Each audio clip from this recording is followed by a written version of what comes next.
Hello दोस्तों, आज हम लोग बात करने वाले हैं कि क्या सच में बिना एक्सरसाइज के वेट लॉस किया जा सकता है। अगर आप अपना वेट लॉस करना चाहते हैं वो भी बिना भूखे रहे या फिर विदाउट एक्सरसाइज, तो ये वीडियो को आप लास्ट तक जरूर देखिएगा।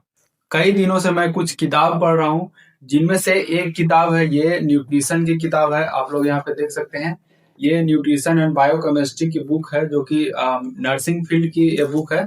और एक और बुक मैं पढ़ रहा हूँ जो कि है फिजियोलॉजी के ऊपर। ये दोनों बुक पढ़ने के बाद मुझे एक चीज तो समझ में आया है कि जो लोग बिना एक्सरसाइज किए अपना वेट लॉस करना चाहते हैं वो जरूर कर सकते हैं। सिर्फ उनको अपने बॉडी की साइंस को समझना है कि आपका बॉडी किस तरह से वर्क करता है, किस तरह के खाने को फैट में कन्वर्ट करता है, किस तरह के खाने को फैट में कन्वर्ट नहीं करता है। ये चीजें आपको जानना बहुत ही जरूरी है। डाइट प्लस बॉडी के साइंस, बॉडी का मैकेनिज्म, वो चीज इस वीडियो में मैं बताने वाला हूँ। उसको आप लोग समझ गए तो आप वेट लॉस बिना एक्सरसाइज किए भी कर सकते हैं। तो हेलो दोस्तों, मेरा नाम है अनमोल। मैं एक पोस्ट ग्रेजुएट नर्सिंग स्टूडेंट हूँ।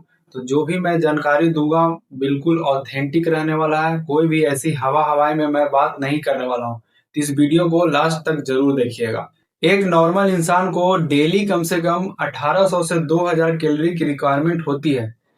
कैलोरी मतलब हम लोग यहाँ पे बोल सकते हैं, कैलोरी मतलब एनर्जी। एक जो नॉर्मल बैलेंस डाइट होती है उसमें कार्बोहाइड्रेट आपका 55% होना चाहिए, फैट जो है वो 25% होना चाहिए, प्रोटीन 25% होना चाहिए। जब हम लोग कार्बोहाइड्रेट का सेवन करते हैं तो हमारे बॉडी में जा करके ग्लूकोज में कन्वर्ट होती है, जिसको हम लोग इनडायरेक्टली शुगर भी बोलते हैं। अब ये शुगर ही ऐसा चीज है जो हमारी body as a primary fuel के रूप में इसको यूज करती है, इस्तेमाल करती है।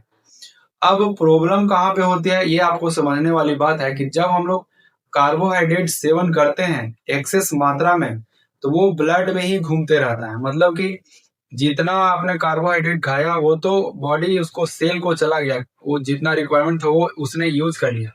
जो बचा हुआ जो कार्बोहाइड्रेट है वो ब्लड में ही रहेगा। लेकिन बॉडी में एक ऐसी मैकेनिज्म है जो क्या करता है कि एक्स्ट्रा जो कार्बोहाइड्रेट है उसको ये कन्वर्ट कर देती है ग्लाइकोजन में, जो कि आपका लीवर और मसल में जाके ये स्टोर होता है।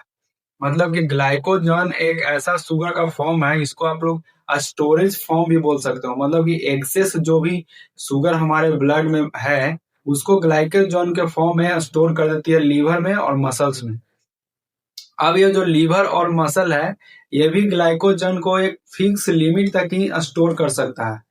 अगर हम लोग तब भी नहीं रुके और भी हम लोग कार्बोहाइड्रेट इंटेक करते जा रहे हैं, तो क्या होगा कि कार्बोहाइड्रेट फर्दर आपका फैट में कन्वर्ट होना चालू हो जाएगा और डायबिटिक जैसे जो है प्रॉब्लम बढ़ने लगे। क्यों कि आपका बार बार इंसुलिन स्पाइक होगा, जिसके चलते इंसुलिन रेजिस्टेंस डेवलप हो जाएगी या फिर इंसुलिन का प्रोडक्शन कम होगा, पेनक्रियाज में प्रॉब्लम आ जाएगा, जिसके चलते आपको डायबिटिक की भी प्रॉब्लम हो सकती है। यहाँ पे एक और चीज है कि जब हम लोग 1 ग्राम कार्बोहाइड्रेट का सेवन करते हैं तो उससे हमें 4 कैलोरी मिलती है। अगर वही प्रोटीन 1 ग्राम हम लोग सेवन करते हैं तो उससे भी 4 कैलोरी मिलेगा।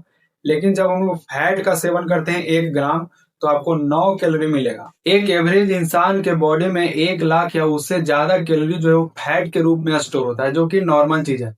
अगर मान लीजिए किसी इंसान का 70 kg वेट है, तो उसका बॉडी में कम से कम 12 kg या उसके आसपास अप्रोक्स आप बोल सकते हैं कि फैट रहना नॉर्मल चीज है। अब ये 12 kg को अगर हम लोग कैलोरी में कन्वर्ट करेंगे, इसको आप 1200 पहले ग्राम में करिए, ग्राम में कन्वर्ट करने के बाद आप लोग 9 से मल्टीप्लाई करिए, क्योंकि 1 ग्राम फैट बराबर होता है आपका 9 कैलोरी। तो उस हिसाब से ये 1 लाख के करीब जो ये कैलोरी आएगी, तो ये नॉर्मल है। मतलब कि आपका जितना भी बॉडी वेट है उसके 18% आपके बॉडी में जो है वो फैट होना नॉर्मल माना जाता है। अगर इससे ज्यादा है, मतलब कि आप बॉडी मास इंडेक्स आप लोग चार्ट देखिएगा, तो 18 से जो ऊपर है 20-22 है उनको ओबीज कैटेगरी में या फिर मोटापा उनको बोला जाता है। तो यहाँ पे रियल क्वेश्चन ये है कि ज्यादा फैट कैलोरी हम बर्न कैसे कर सकते हैं, फैट जो है वो बर्न कैसे कर सकते हैं। क्योंकि ज्यादातर जब लोग शुगर यानी कि कार्ब का सेवन करना काम करते हैं तो उनकी भूख बहुत तेजी से बढ़ने लगती है, क्योंकि हमारी बॉडी के लिए प्राइमरी जो फ्यूल है कार्बोहाइड्रेट वो खत्म होने लगती है, जिसके चलते अब आपकी बॉडी बार बार शुगर की डिमांड करती है या फिर ग्लूकोज की डिमांड करती है। अगर आप मॉडरेट डाइट को भी फॉलो करते हैं तो उस कंडीशन में भी आप सिर्फ कार्बोहाइड्रेट यानी कि शुगर को ही बर्न कर पाएंगे। अगर हमें सच में फैट को बर्न करना है तो जितने भी सारे कैलोरी हैं उसको एक जैसा ट्रीट करना बंद करना पड़ेगा।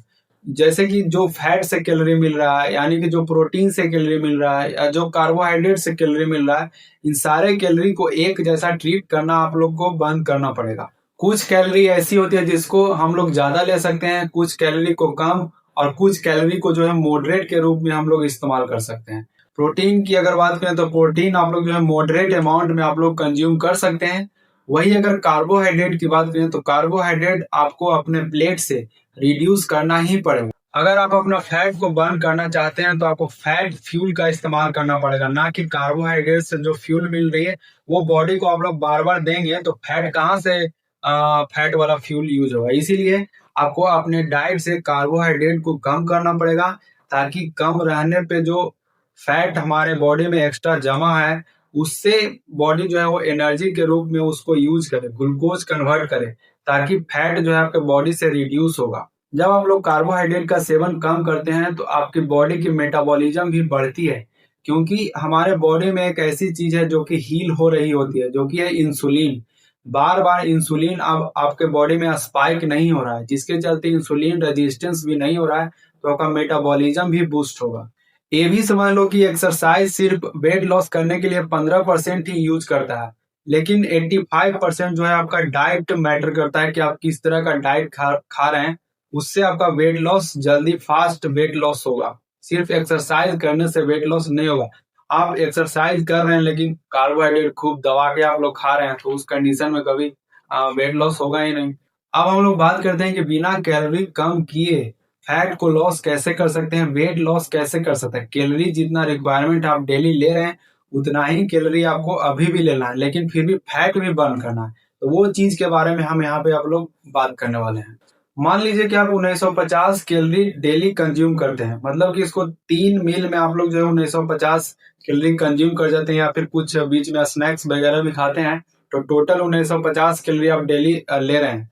मतलब कि एक मील की बात करें तो 650 कैलोरी कंज्यूम कर रहे हैं एक मील में, तो 3 मील में 1950 हो जाएगा। मतलब कि आपको यहाँ पे क्या करना है कि आपको 3 मील जो आप एक दिन में ले रहे हैं उसको 2 मील में आपको जो है वो कन्वर्ट करना है, ठीक है। लेकिन कैलोरी उतना ही रहना चाहिए जितना आप लोग कैलोरी पर डे ले रहे हैं।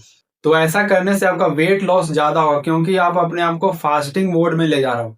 जितना ज्यादा आप अपने आप को फास्टिंग में रखोगे, भोजन का गैप रखोगे, उसमें आपका वेट लॉस ज्यादा होगा। आप हर बार बार खाना खाते हैं तो आपका इंसुलिन बार बार ट्रिगर होता है, बार बार जंप हाई होता है, जिसके चलते इंसुलिन आपका डायरेक्टली फैट जो ग्लूकोज है उसको फैट में कन्वर्ट करने में हेल्प करती है। इसको जब आप 2 मील पर डे लेते हो और लॉन्ग फास्टिंग रखते हो, इसके चलते क्या होता है कि आपको भूख भी कम लगती है। यहाँ पर मैं एक इम्पोर्टेंट पॉइंट की बात करूं तो आप वो ये है कि जब तक आपको भूख ना लगे तब तक आप लोग जो है खाना ना खाएं। हम लोग क्या किए हैं कि हम लोग जो है टाइम सेट कर लिए हैं कि हम लोग को 9 बजे 1 बजे शाम को स्नैक्स इस टाइम खाना ही है, भूख लगे या ना लगे। ऐसा करने से ही हमारे बॉडी में सारे प्रॉब्लम जो है वो पैदा हो रहा है। अगर आप लोग अपना फैट बर्न और तेजी से करना चाहते हो तो आपको जो है 2 मील से 1 मील पे स्विच करना पड़ेगा। 1 मील पे स्विच करना है अपने आप में बहुत ही मुश्किल टास्क है। ज्यादातर तो लोग जो है वो नहीं कर पाएंगे, क्योंकि एक ही मील में जो है आपको तीनों मील का कैलोरी लेना ये इम्पॉसिबल के बराबर ही है। लेकिन जब आप ऐसा करते हैं तो आप लगभग आपकी बॉडी 23 घंटा तक जो है वो फास्टिंग मोड में चल जाती है, जिसके चलते आपकी बॉडी में फैट बर्निंग बहुत तेजी से होता है। और इंसुलिन जो है वो स्पाइक तो होता ही नहीं, एक बार आपका जो है इंसुलिन स्पाइक होगा बस, बाकी टाइम आपका नॉर्मल। तो इंसुलिन जो है वो फैट बनाता है, बनाने में हेल्प करता है, तो अब इंसुलिन फैट बनाएगा ही नहीं। तो ये सारी चीजें बहुत ही फास्ट तरीके से जो है काम करेगा, लेकिन 1 मील पर डे लेना थोड़ा मुश्किल है। आप लोग इसको ट्राई करना हो तो अपने डॉक्टर की सलाह से आप लोग जो है इसको ट्राई कर सकते हैं। तो ये रहे तरीके, आप लोग इसको फॉलो कर सकते हैं और अपना फैट को लॉस कर सकते हैं। कुछ थोड़ा बहुत आप अपने दिनचर्या में एक्सरसाइज भी इंक्लूड करेंगे तो वो और जल्दी फास्ट हो जाएगा।